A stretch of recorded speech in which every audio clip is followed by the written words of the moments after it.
At 3:04 a.m., the Strait of Hormuz was wrapped in total darkness. Inside the Combat Information Center of the USS Mason, everything seemed controlled, tense, and silent, until the radar screen suddenly flashed with a sharp white glare. A massive burst of fire had just lit up the sky above Karg Island, and within seconds, the entire Strait of Hormuz seemed to awaken at once.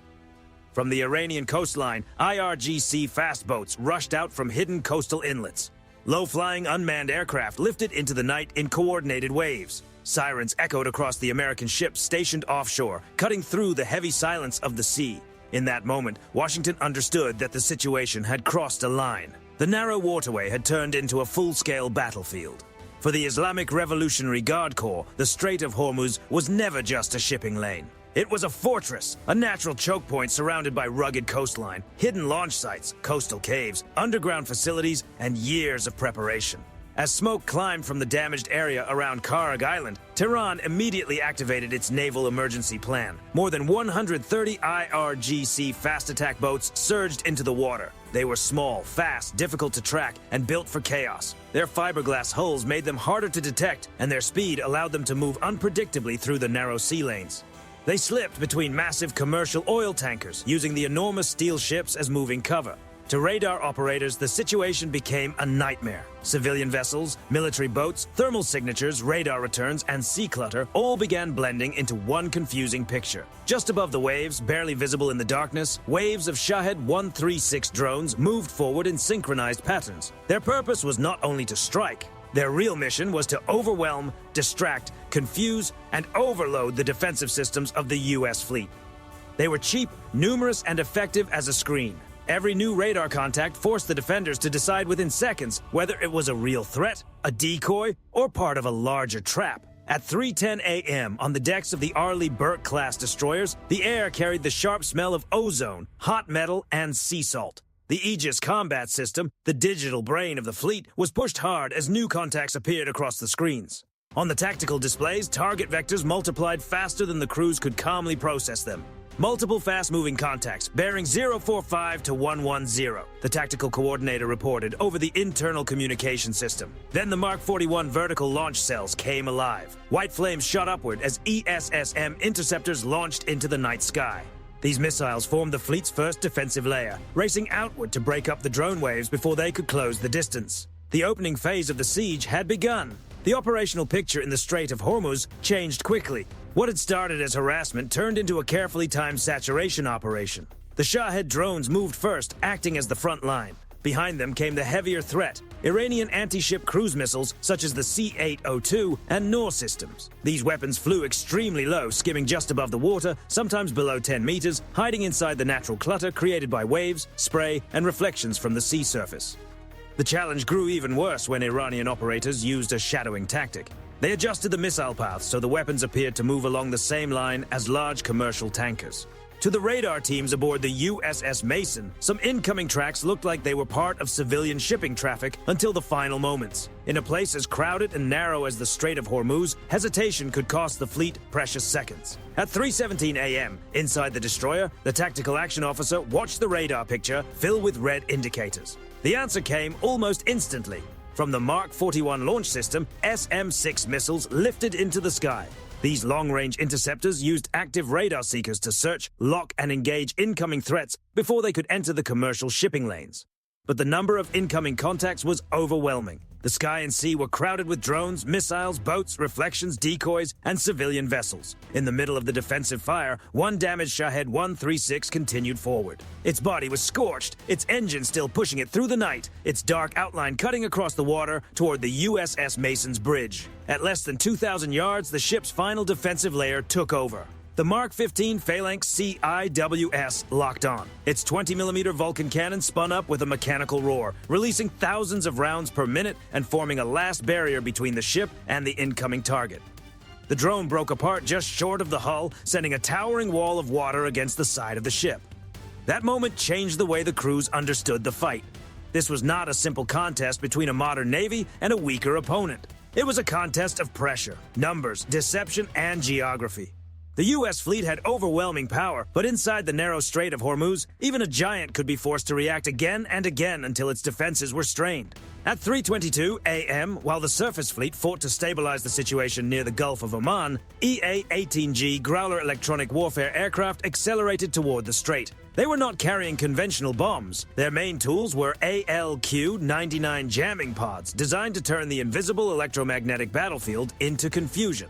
Within moments, the Iranian swarm began losing coordination. The Growlers targeted IRGC coastal frequencies, disrupted search radars, and more importantly, interfered with the encrypted links connecting the fast boats to each other and to shore-based command. The swarm had lost its center. Without reliable coordination, speed alone was no longer enough. That moment of confusion opened the door for the next phase. From amphibious assault ships, AH-1Z Viper attack helicopters moved low over the water. These Marine Corps aircraft flew just above the waves, using the sea surface and terrain-following flight paths to remain difficult to detect. Their pilots used high-resolution infrared sensors and laser designators to separate the most important targets from the chaos. They did not waste their shots. They focused on command boats, missile-equipped craft, and vessels that appeared to be directing the swarm. A GM-114 Hellfire missiles launched from the Vipers and guided themselves along invisible laser paths. Iranian boats disappeared in sudden bursts of orange light. Their light hulls offered little protection against precision-guided firepower. The once-coordinated formation began to break apart.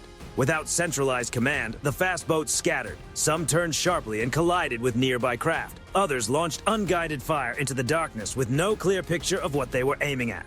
What had looked like an organized swarm was becoming a disconnected collection of isolated targets. But the IRGC commanders on the ground still did not understand the final layer of the coalition plan. High above the chaos, at around 30,000 feet, a pair of F-35 Lightning II fighters remained in total electronic silence. They were not simply watching, they were gathering, organizing, and distributing battlefield data. They were the hidden network connecting sensors, ships, aircraft, and long-range strike assets. The trap was tightening. Tehran was about to learn that in modern warfare, visibility is everything. Once a target is seen, tracked, and shared across the network, its options begin to disappear. At 3:40 a.m., the battle appeared to shift. The remaining IRGC fast boats began a coordinated retreat toward the jagged coastline near Keshem Island. To the U.S. Navy, it looked like the Iranian force was pulling back from the shipping lanes, but the retreat was part of a larger plan. As the U.S. destroyers pushed forward to maintain pressure, they were drawn toward a pre-planned engagement zone. It was a narrow stretch of water where geography worked against them. Islands, cliffs, coastal clutter, and commercial traffic all complicated the radar picture. In that confined space, the coastline itself became part of the weapons system. Then the second wave began. From fortified underground bunkers built into the coastal cliffs, Iran launched Qadr and Khalij-Far's anti-ship missiles. These were not simple drones. The Qadr was a long-range, sea-skimming cruise missile designed to approach low and late. The Khalij-Fars followed a more aggressive profile, descending from a high angle and forcing defenders to react in a different way. At 3:58 a.m., 80 new assault boats emerged from hidden coastal inlets, attempting to surround the U.S. fleet in a pincer movement. At the same time, the Aegis system struggled with the sheer amount of incoming data. There were too many contacts, too much terrain interference, too many reflections from nearby islands, and too little time. That was when London's hidden card entered the battle.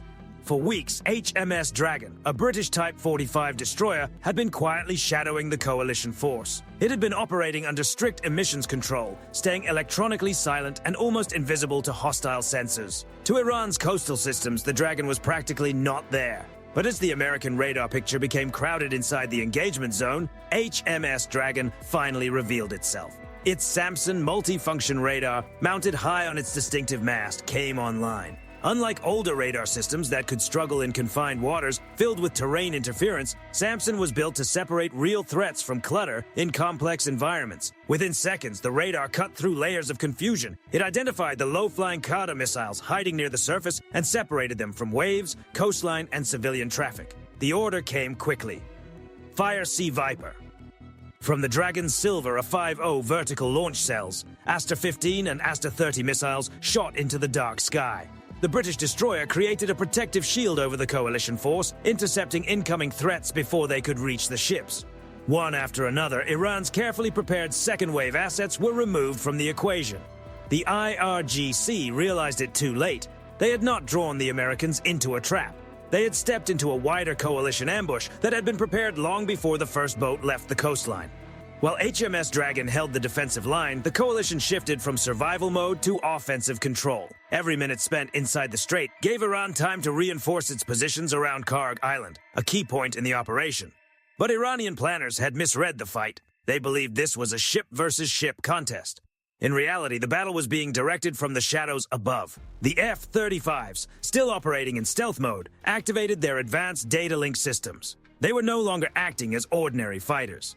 They became the central nervous system of the entire operation. They bypassed disrupted coastal communications, collected targeting information from multiple platforms, and transmitted high-resolution coordinates directly to strike assets waiting outside the immediate battle area. At 4:10 a.m., the precision phase began. Guided by the F-35's electro-optical targeting systems, Tomahawk cruise missiles launched from distant submarines and from the USS Mason. They did not strike randomly. Every target had a purpose. Underground command centers near Bandar Abbas, mobile launchers hidden around Keshem, and satellite communication sites used to monitor the strait were all engaged with careful precision. One by one, Iran's regional command network began to fade. On the surface, IRGC speedboat commanders found themselves cut off from the larger picture. Radar screens filled with static. Radios produced only distorted noise. Orders stopped arriving. Updates stopped flowing. The swarm had become blind, isolated, and exposed in a waterway now controlled by coalition sensors, aircraft, and ships. Tehran attempted to prepare a third wave, but the infrastructure required to support it had already been disrupted. The regional command structure had been separated from its forward units. The swarm had not only lost coordination, the system that controlled it was being taken apart piece by piece. As the first light of sunrise appeared on the horizon, the Iranian swarm that had once been designed to intimidate the region was no longer a unified force. Across the dark waters of the Strait of Hormuz, broken hulls, burning debris, and oil slicks marked the path of the failed operation. The fortress had been pierced from the inside out. The Strait of Hormuz was no longer functioning as a fortress. It had become a controlled battle space. The swarm had been broken, but the mission was not considered complete until Iran's ability to regroup and threaten global shipping had been fully removed.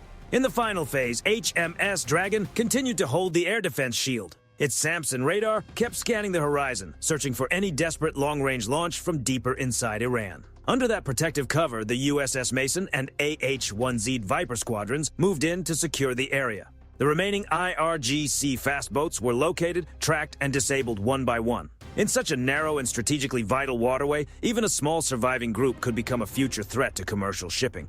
The coalition could not allow the situation to reset. At 4:30 a.m., the final decisive strike targeted Karg Island, removing Tehran's main foothold in the area. By sunrise, more than 90 high-value military targets had been rendered inoperable. The message of the night was clear. In 21st century warfare, numbers alone are not enough. A large swarm can look intimidating on paper, but without control of communications, radar, data links, and the digital battle space, those numbers can quickly become a liability.